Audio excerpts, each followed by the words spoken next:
أعوذ بالله من الشيطان الرجيم. بسم الله الرحمن الرحيم. الحمد لله رب العالمين، والعاقبة للمتقين. الصلاة والسلام على رسوله محمد وآله وأصحابه أجمعين. Assalamu alaykum qarindoshlar. Bugungi suhbatning temasi ko'rib turganinglardek dunyoning ne'mat yuzi degan temada bo'ladi. Oldingi suhbatda dunyoning ilmiy yuzi, ne'mat yuzi va imtihon yuzi deb 3 yuzi borligini aytib o'tgan edik. Dunyoning ilmiy yuzi oldingi suhbatda biroz tushuntirilgandi. Bugun suhbatning temasi dunyoning ne'mat yuzi haqida bo'ladi inshaalloh. Dunyoning ne'mat yuzi deganimizda endi bu dunyodagi butun ne'matlarning Allohning insonlarga bo'lgan sevgisining mevalari ekanligini insonga his qildirish orqali insonning Allohni suyishiga yordamchi bo'ladi. Dunyoning ne'mat yuzini tushuntirishning maqsadi, dunyoning ne'mat yuzini tushunsak, bu ne'matlar bizning Allohni suyishimizga vasila bo'ladi, yordamchi bo'ladi. Va Allohni so'ydirish orqali insonning shokir va vafodor bir musulmon bo'lishini nishon qiladi. Bu dunyoga Allohning insonni ivatishdagi maqsadi inson shokirmi, kofirmi? İmma şakiran ve imma kefura. Mushuni hujjatli filmga aylantirish uchun Alloh aytdi bizni bu yerga. Bo'lmasa Alloh biladi hammani. Shu shokirlik tarafimizni, ya'ni vafodorlik tarafimizni o'zimizga isbotlab berish uchun yoki vafosiz tarafimizni isbotlab berish uchun Alloh bizni bu dunyoga shunday evatgan. Dunyoning shu ne'mat yuzi bizning shu ikki tarafimizni isbotlashga yaraydi. Haqiqat va amaliyat shudirki, biz bu dunyo hayotida Allohning ne'mat dengizida yashaymiz, üzüp yashaymiz. Yaratgan egimiz Alloh har tarafimizni ne'matlar bilan to'ldirgan. Allohning insonga bergan ne'matlarini sanab tugutish mumkin emas. Alloh taolo bu vaqtda Qur'oni Karimda shunday deydi: Bismillahirrohmanirrohim. Va atakum min kulli ma sa'altumu va in ta'uddu ni'matallahi la tuhsuha innal insana la zalumun kaffar. Bu sura İbrahim 34-oyatda bu oyat va yana birisi sura Nahlning 18-oyatda va in ta'uddu ni'matallahi la tuhsuha innalloha la g'afurur rahim deydi. Mazmuni shu: ey insonlar,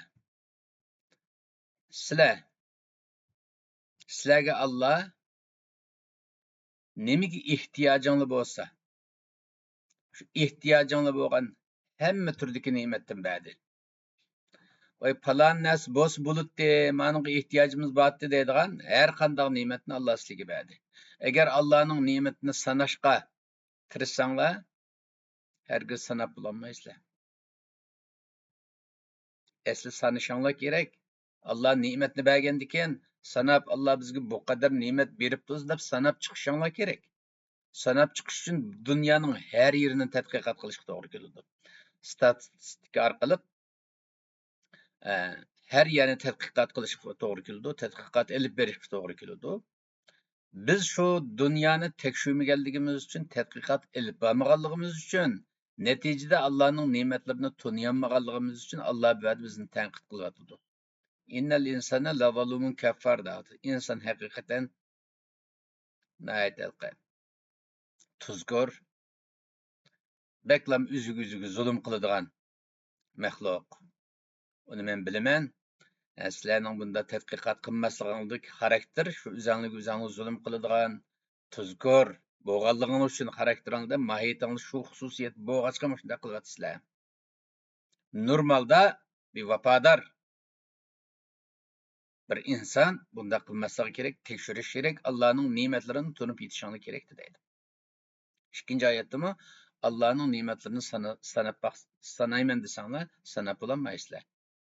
Sanashinglar kerakdi. Innalloha la g'afurur rahim. Haqiqat shudirki, Alloh beklam kechirim qilg'uchi, beklam marhamatli. Agar mushunchilar ne'matni ustinglarda turib uni ko'rib turib, ne'matning ichida yashab turib, bu ne'matlarni sanab boqmay, tadqiq qilmay, his qilmay o'tishinglar Allohni beklab norozi qiladi demoqchi bo'ladi. Bu oyatlar bizga dunyoni nihoyat qattiq o'qishimiz, tadqiq qilishimiz, Allohning ne'matlarini sanab chiqishimiz amr qilingan. Chunki Allohning ne'matlarini sanay olgan vaqtimizda u qadar hurmatimiz oshadiki Allohga. Bizga yaxshilik qilavergan odamni yaxshi ko'rib qilamiz oxir bir kun.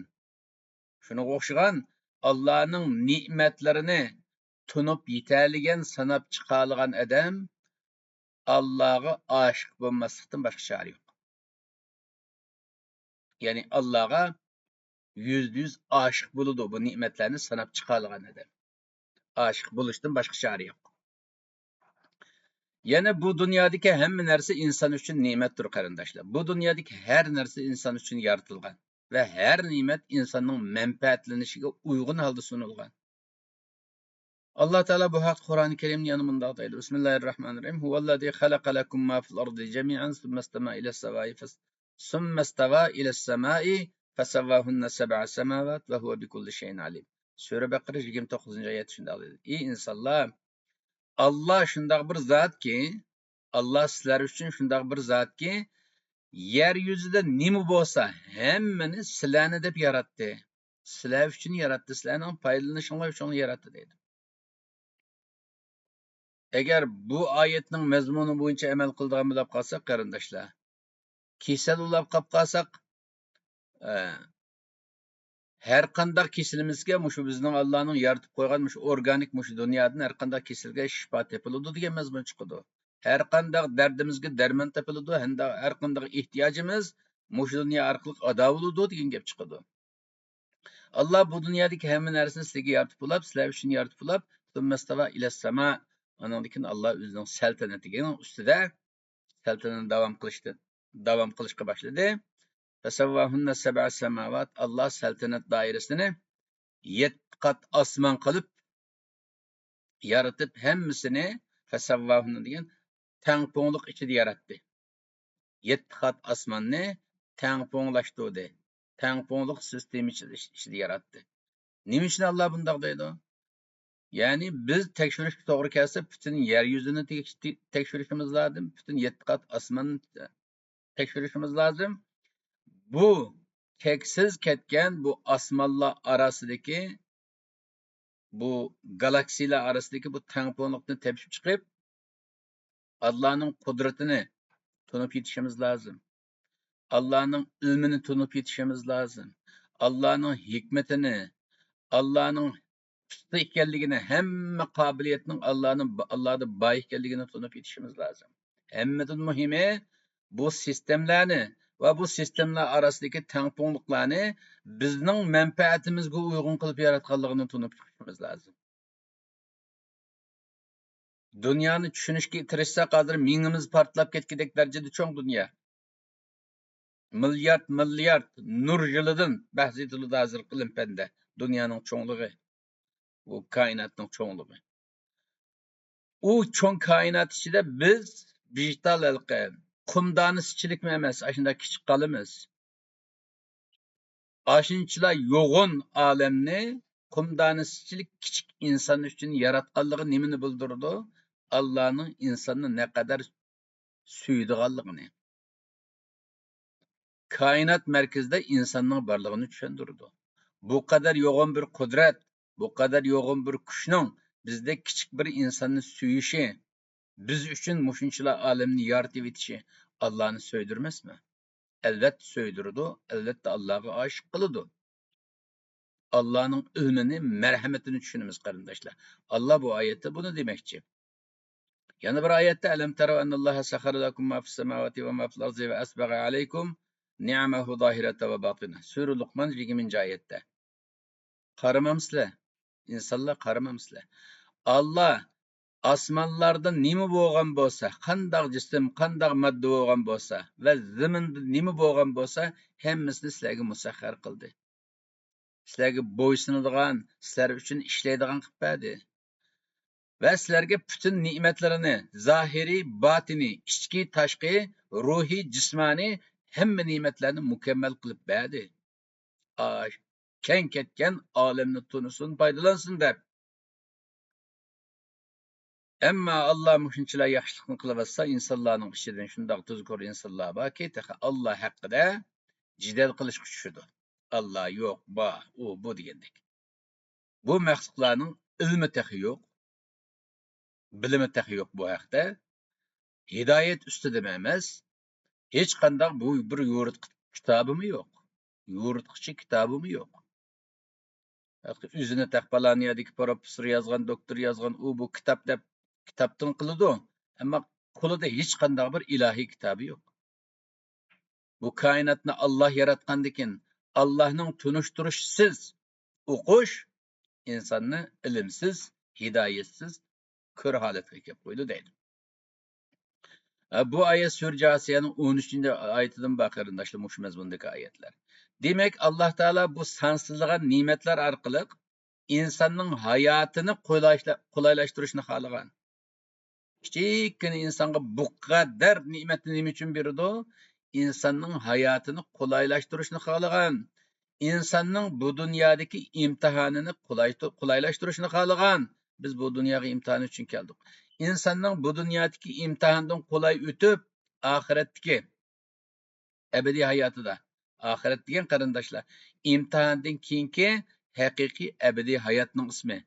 Mav dunyo hozirgi eng yaqin kichik hayot dedik-ku, oxirat eng uzun, eng büyük, eng haqiqiy, eng abadiy hayot deyilgan. Bu abadiy hayotida Allohning roziligini qozonishi va mukofot sifatida jannat qozonish uchun yetarlik material, fursat, sharoit va boylik bilan ta'minlagan. Allohning ne'matlari degan mushlar degan gap. Bu dunyodagi har ne'mat va har narsa inson uchun yaratilgan va har ne'mat insonga bevosita yoki vositali holda foyda yetkazadi. Ba'zi insonga bevosita ne'matdir. Ba'zi imtihon materialidir. Ba'zi inson uchun fursat yaratib berdi ba'zi ne'matlar. Ba'zi ne'matlar insonning imtihoni uchun qulaylik sharoit yaratib berdi. Shuning uchun hech bir ne'mat inson bilan munosabatsiz yaratilgan emas. Bütün ne'matlar inson uchun yaratilgan. Endi bu dunyodagi bu qadar sansizlagan ne'matlar inson uchun yaratilgan bo'lsa, nima uchun nurg'un insonlar bu ne'matlardan o'zlari rozi bo'ladigan shaklda foydalanmaydi va yoki o'zlari rozi bo'lgudek miqdorda egolanmaydi? Kallamizga mush savol keldi. Alloh bek yo'g'on ne'matni berdim, unchalar jiq berdim dedi-ku oyatlarda ayna. Bu dunyoda unchalar ne'mat bo'ldigan bo'lsa, insonlar nima uchun o'zi rozi bo'ladigan shaklda yoki o'zlari rozi bo'lgudek miqdorda egolanmaydi bu ne'matlarga? degan bir savol tushdi. Javob shu. Bu dunyo bir ne'mat dengizidir qarindoshlar. İnson bu dengizdagi bir oxirat yo'lchisidir. Dengizda ketib qolgan bir oxirat yo'lchisi. Bu dengiz yo'lida yo'l qonunlariga, yurish turish qoida va nizomlariga bo'ysunganlar yo'l oxirlashganda suyumlik egasi Alloh taolo tarafidan bek yaxshi qarshi olinadi va mukofotlanadi. Bu mukofotning tunji kutib olish sinchayi jannat bo'ladi. Sinchay bu Qur'onda chiqadigan kelima nuzul kelimasi chiqadi Qur'onda. Shu Uyg'urcha nuzulning ma'nosi sinchay. Bu sinchayni Alloh jannat uchun ishlatadi, jahannam uchun ishlatadi. Bu mukofotning tunji kutib olish sinchayi jannat bo'ladi. Qolganini bu dunyo tasavvuri bilan tasavvur qilish mumkin emas. Bu sinchay deganimizda alqa. Bijadan yana mehmonlarimiz kelgan vaqtda hadiga chiqsin deb usab qolgan bo'lsa, bir suv, bir choy qaynatib beramiz. Asosliq tayyorlik qiladigan tamoqdan boshqa birinchi qatim qo'shdig'imiz sinchay, bir og'zidan namdisin, kichikini bir hadiga chiqsin deb. Shu kutib olish qatoridagilarning eng tuvini shuni sinchay deb ataymiz. Shu jannat Allohning kutib olish, bizni kutib olish qatoridagi tayyorligining eng tuvini jannat. Uningdan keyingi ne'matlarni zodi Bu dünya aqli bilan, bu dünya tasavvur bilan tushundirgili bo'lmaydi. Alloh uning haqida insonning qalbiga kelib boqmagan, xiyoliga tasavvur qilib kelib boqmagan noz ne'matlar, huzurlar bor deydi. Shuning uchun tasavvur qilish mumkin emas. Ammo bu yo'lda yo'l qonunlariga, yo'l yurish qoida nizomlariga bo'ysunmaganlarmi chiqadi. Rioya qilmaganlar, bo'ysunmaganlar Alloh tarafidan yaxshi qarshi olinmaydi. Eksincha jazolanadi. Bu jazoning tunji sinchiyi jahannam bo'ladi va jazoning qolganini bu dunyo tasavvuri bilan tasavvur qilib bo'lmaydi. Nima uchun deganda qarindoshlar? Bu jahannam azobidan bekrak Allohning g'azabi insonni eng og'ir jazolaydi. Jahannam jismoniy, ruhiy azob bo'lgan bo'lsa, Allohning g'azabiga uchrab ketish, Allohning muhabbatidan mahrum qilish bek achinishli bir azob.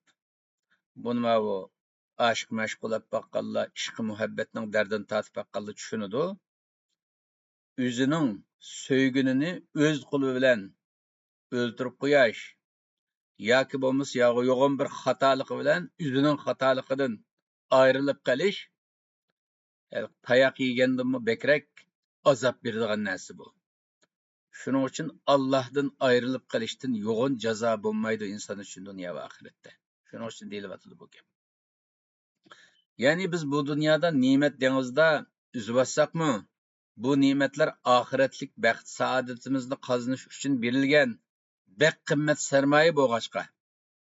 Alloh taolo bu sarmoyani insonlarning oxiratlik baxt saodatini qozonishga to'g'rilab, Alloh to'g'rilaydi.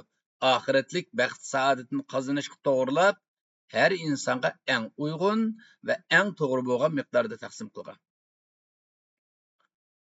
Allah Teala bu vaqt Kur'an-ı Kerim'de Bismillahirrahmanirrahim Lehu meqalidus semavati vel ard yebsutur rizqa limen yeşâ ve yaktir innehu bi kulli şeyin alim. Asmanlardaki ve zimindeki bütün hazinelerinin debi dünyanın, baylıklarının, nimetler hazinesinin açıkçı Allah'ın kuluda. Lekin Allah xalagan adamning rizqini kengri qilib beradi, xalagan odamning rizqini tarlashtiradi deydi. Nima uchun? Buni tushunish uchun bu xuddi doktorning kasalning ahvoliga qarab dori bergani o'xshaydi. Dorixonadagi butun dorilar kasallar uchun yasalgan bo'lsa-mu, doktor dori yozganda cho'qim kasalning ahvoliga ko'ra oz yoki ko'p dori yozadi. Xuddi shuningdek Alloh taolami bu dunyodagi bütün ne'matlarni insonlar uchun yaratgan bo'lsa-mu, ne'matlarini insonlarga taqatganda, taqsim qilganda har insonning shaxsiy oxiratlik ahvoli bo'ladi-ku. Shu shaxsiy oxiratlik ahvoliga qarab ne'mat taqitdi. Ma insonga mushunchalik ne'mat bersam, eng mahsulotli hayotni yashaydi. Ma insonga ma miqdorda ne'mat bersam, hayotini eng mahsulotli, barkatli shaklda o'tkazadi. Bu insonning asli mohiyatini mundaq qilsam o'ttirib chiqib deb Alloh insonning oxiratdagi shaxsiy ahvoliga qarab ne'mat taqsim qiladi. Yana bizni de ma dunyo o'tib ketadi qarindoshlar kichkina vaqt. Ammo oxirat bek uzun hayot bo'lg'achqa, abadiy hayot bo'lg'achqa Allah bütün ne'mat taqsimotini bizning oxiratlik ahvolimiz qarab ne'mat taqsim qiladi. Ya'ni bizning baxtimizni, baxt saodatimizni o'ylaydi. Ba'zi insonlarga oxiratlik imtihonini qozonish uchun tatliq ne'matlar lozim bo'lsa, u insonlarga tatliq ne'mat beradi va miqdorini o'zi belgilaydi. Ve bazı insonlarga achchiq ne'matlar lozim bo'lsa, insonlarga achchiq ne'matlar beradi va miqdorini o'zi belgilaydi. Va ne'mat va niqmat degan ikki kalima bor. Ne'mat degani tatliq ne'matlar inson xohlaydigani. Mana niqmat degani inson xohlamaydigan ne'matlar. Bundaq ahvollarda tatliq ne'matlar olganlar shukr qilish kerak bo'ladi. Shukr qilsa shokir bo'ladi, vafodor bo'ladi. Qilmasa kafir bo'ladi, tuzkor bo'ladi. Achchiq ne'matlar olganlar. bu ahvolga sabr qilishi va to'g'rida ching turishi kerak bo'ladi.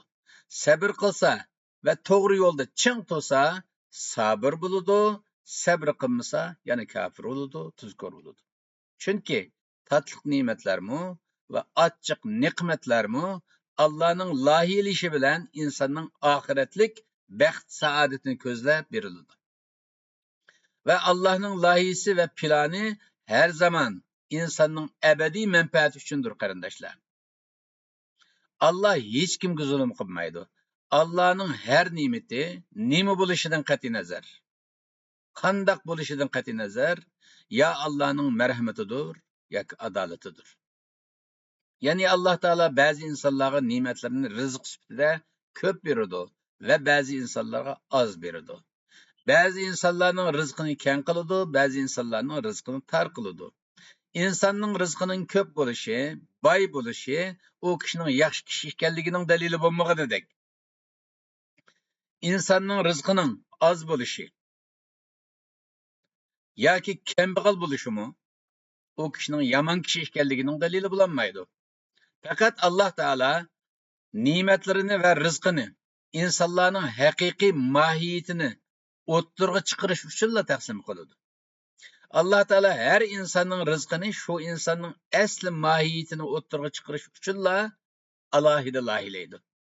Ve o nimetler ve rızıklar o insanın asli mahiyetini o'ttirg'a chiqaradi. Bu insan bu dünyadaki hayatını yaşaş jarayonida o nimetlerini, o rızıklarını, o fursatlarni, sharoitlarni qo'llanish orqali o'z mohiyetini belgisellashtiradi. Hüccetlik filmga aylandırıldı. Bunda deyişimizin sebebi Allah'ı insanı imtihan için yarattık diye yerde ve liya'lemallahu amenu diye liya'leme kelimesini kullanıldı. Bu liya'leme alem yıldızıdan alem diye nilki. Türkçe'de belgeselleştiriş değildi. Biz Uygurca'da hüccetlik film yasaş deyimiz. Hüccetlik filmini bilimiz o, emniyette boğan işlerini işlegenin hüccetlik film. Şunun için Allah bizninki hayatimizni va mohiyatimizni hujjatli filmlashtirish orqali filmga aylantirdi. Allohning dargohidagi hisobda bu hujjatli film asos qilinadi va bu filmga ko'ra oxiratlik hukmi beriladi. Aslida Alloh taolo kimning kim ekanligini, kimning yaxshi, kimning yomon ekanligini yuz biladi. Alloh taolo uchun insonlarni imtihon qilishga hech kerak yo'q. Ammo bu imtihon biz insonlar uchun kerak. Chunki Alloh taolo bundaq bir imtihon dunyosini yaratmaylar. Biz hozir yashayotgan imtihon dunyosini yaratmaylar. Va insonlarga o'z mohiyatini, kimligini va irodasini o'ttirib qo'yadigan sharoit yaratib bermaylar. Sen jannatga, sen jahannamga desa insonlarga. Jannatliklar e'tiroz bildirmagan bilan jahannamliklar cho'qim e'tiroz bildiradi. Qoyil bo'lmaydi. Qoyil bo'lgan taqdirdami jahannamga abadiy mahkum bo'lish tez kelgachga inson bahona topadi va o'zini tanqid qilishning o'rniga Allohni tanqid qiladi. Men yaxshi etdi, meni bakadim shu jahannamga solib qo'yam. Men degan yaxshi bo'lsam qanday bo'lib men sana kafir olaman, sen meni yaratgan bo'lsang u qadar deb inson bahona topadi. Alloh taolo bu haqda Qur'onda mundaq deydi. Rasulan mubashirin ve munzirin li alla yakuna lin-nasi alallahi hujjatun ba'dar rusul. Allah peygamberlerini şunun için evetti ki cennet bilen Allah rızası bilen hoş işaret bersin. Yaman insanlarını agalandırsın dep peygamber evetişi ve bu dünyanı yaratıp imtihan meydanı hazırlaşının sebebi şunun için ki bir hüccet Allah'ın aleyhige insanların paydasıga bir hüccet o'ttirg'a chiqmasin. İnsanlar biz yaxshi etdik desa, o'ttirda hujjat bo'lmasa, u yerda bir qoyil qilish qiyinchilik bo'ladi. O jahannamga mahkum bo'lganlar qoyil bo'lmay turib olaverdi. Men degan yaxshi etdim, sen eski deb jahannamga attың, sen eski qilgan sen deb turib olaverdi. Shuning uchun Alloh insonlarga shu hayotini hujjatli filmga aylantirish orqali shuning uchun Alloh bu dunyoni yaratgan. Bu nuqtadan qaraganda bu dunyoning ne'mat yuzi insonlar uchun u qadar muhimki, inson bu dunyodagi o'ziga taqsim qilingan ne'matlarni Allohning ko'rsatmalariga uyg'un qo'llansa va irodasini Alloh rizosini qozonish uchun ishlatsa, bu dunyodagi imtihondan muvaffaqiyatli o'tib ketadi va abadiy baxt saodatini qozonadi. Allohning marhamati bilan.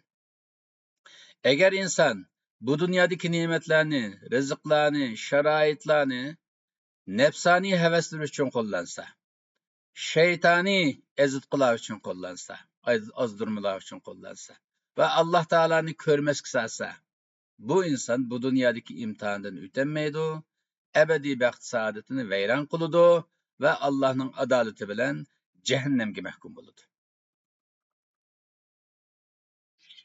Rahbarimiz Peygamberimiz Muhammed Aleyhisselam dunyoning bu ne'mat yuzini bizga tushundirib, bundaq bir mazmunda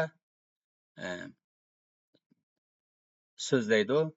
Ad-dunya mazra'atul axira, buni hadisda naql qilganlar va ba'zilar hadis emas deydi. Hadis bo'lsin, bo'lmasin, ash oyatning nah ruhiga uyg'un. Men kan yuridu harsa dunya nu'tihi minha va men kan yuridu harsa al-axirati nu'tihi minha. Dunyoning ziroatgohini istaganlarga dunyodan beramiz, oxiratning ziroatgohini istaganlarga oxiratligini beramiz deydigan oyat bor. Naq mush oyatning mazmuni shu. Bu dunyo demak oxiratning ziroatgohidir. Oxiratning sarmoyasidir. Bu dunyodagi ne'matlar inson uchun u qadar buyuk va qimmat sarmoyaki, inson oxiratlik abadiy hayoti va abadiy baxt saodat uchun faqatla mushu dunyodagi cheg'da his qo'shalaydi. Faqat mushu dunyoning ne'matlarini to'g'ri qo'llanish va to'g'ri yo'lda qo'llanish orqali his qo'shalaydi.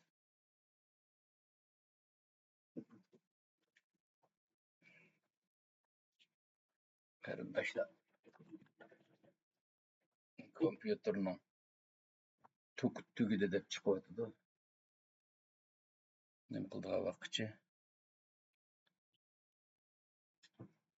To'ksil olaylik.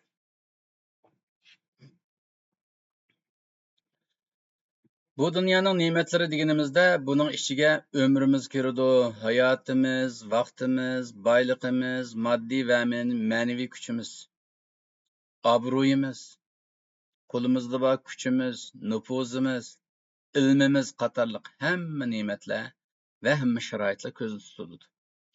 Bu mazkur ne'matlarni Allohning rizosini ko'zlab, Allohning yo'lida o'zimizning oxiratlik baxt saodati uchun qo'llanmoq islomda jihad, qonunliq kurash deb ataladi. Jihadning uyg'urchasi qonunliq kurash. Ammo mazkur ne'matlarni Alloh rizosini ko'zlamasdan o'zimizning bu dunyolik nafsoniy havoyi havaslarimiz uchun qo'llanmoq islomda fisq fujur, qonunsiz ishlar bilan shug'ullanish deb ataladi. Bunday odamlarni fosiqlar, fosiqun, fojirlar deb ataladi. Xulos qilib aytganda, bu dunyodagi ne'matlar insondan shukr talab qiladi va har ne'mat shukr qilinsa mukofot uchun va taxmi rag'batlantirish uchun u ne'mat taxmi ziyoda bo'lib beriladi. Ne'matga shukr qilgan bandalarning qalbi ochiq bo'ladi, to'yg'un bo'ladi, tirik bo'ladi. Tirik bo'lg'achqa qalbi ishq muhabbatga to'lgan bo'ladi.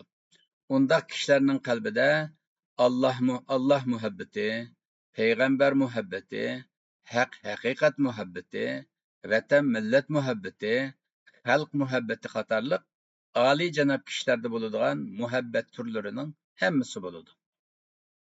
Bundaq bandalar vafodor bo'lg'achqa Alloh taolami vafodorlik bilan muomala qilib, ularning ustidagi ne'matlarini taxmi oshirib beradi va ularning moddiy va ma'naviy kuchini oshirib beradi.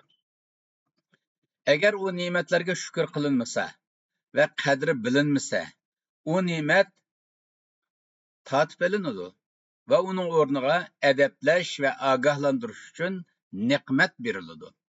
Bu ne'mat jazosi shukursiz va vafosiz bandalarni adablash, ogohlantirish, hushiga keltirish va to'g'riga qaytishga vasila bo'lsin deb Alloh taolo tarafidan beriladigan bir jazolash turi bo'lib, beshiga ne'mat jazosi kelgan kishi darhol Allohning yo'liga qaytishga to'g'ri keladi.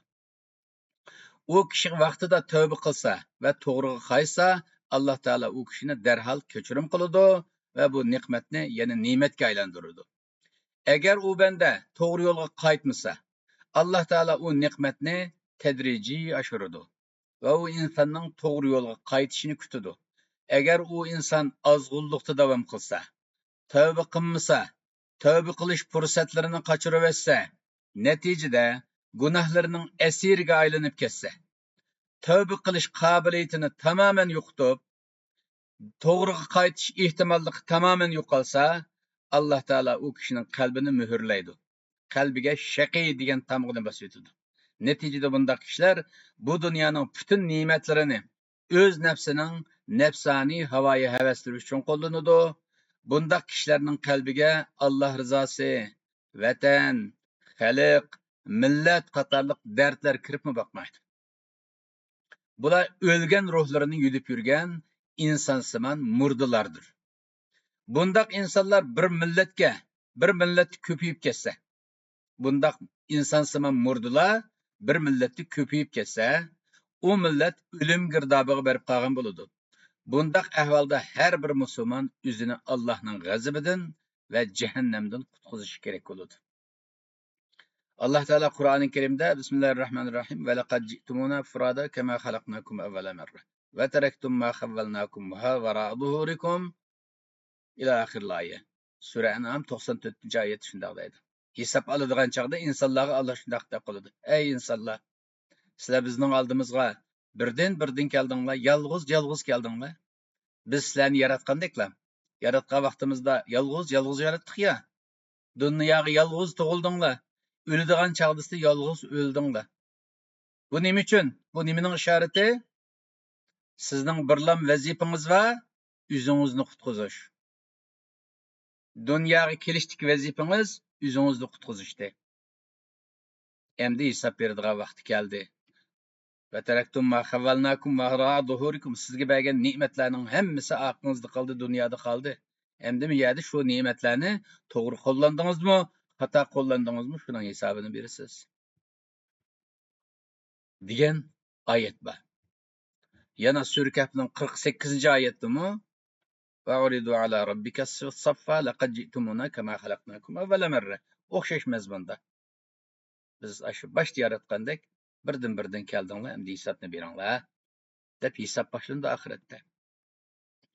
O'zini qutqizish uchun u o'lim girdobiga berib qolgan millatini qutqizish yo'li bo'lgan jihad yo'liga atlanish kerak bo'ladi inson.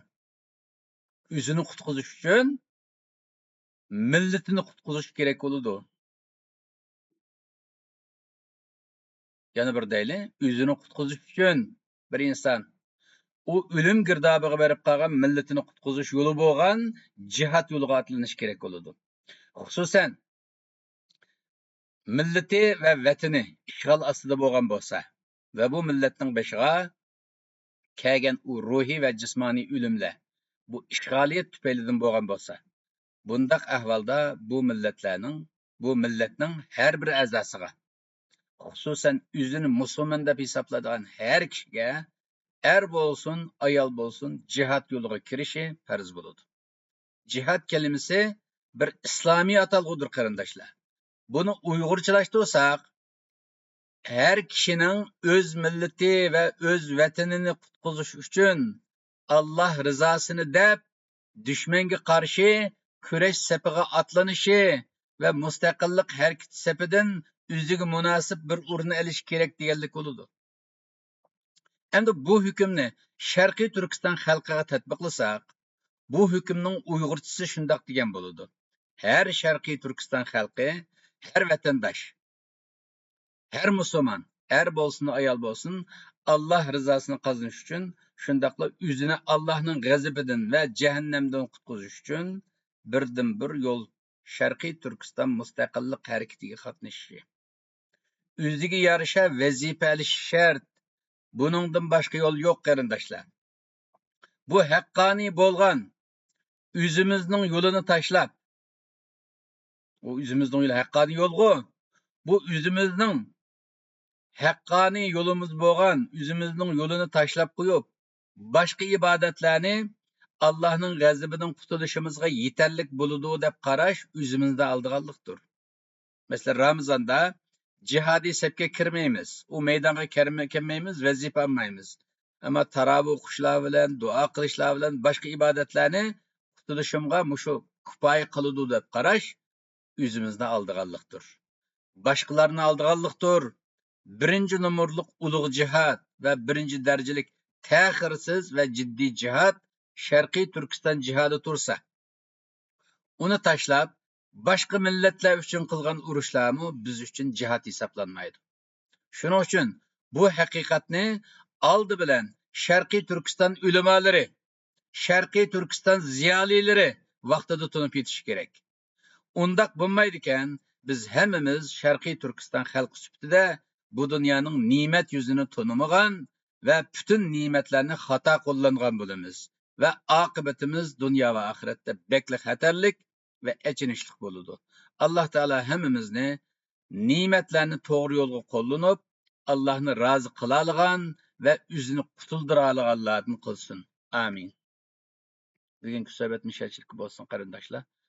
Alloh hammamizni gunohlarimizni afv qilsin, mag'firat qilsin, marhamat qilsin. Natijada mushu Ramazonning oxirgi kunlarida jahannamdan ozod qilgandek bizni Xitoy tajovuzchilaridan ozod qilib bersin, ishg'oliyatdan qutqizib bersin. Vatanimizning mustaqilligini mushu dunyo ko'zi bilan ko'rishimizga nasib qilsin. Amin. Subhana robbika robbil izzati amma yasifun va salamun alal mursalin valhamdulillahi robbil alamin.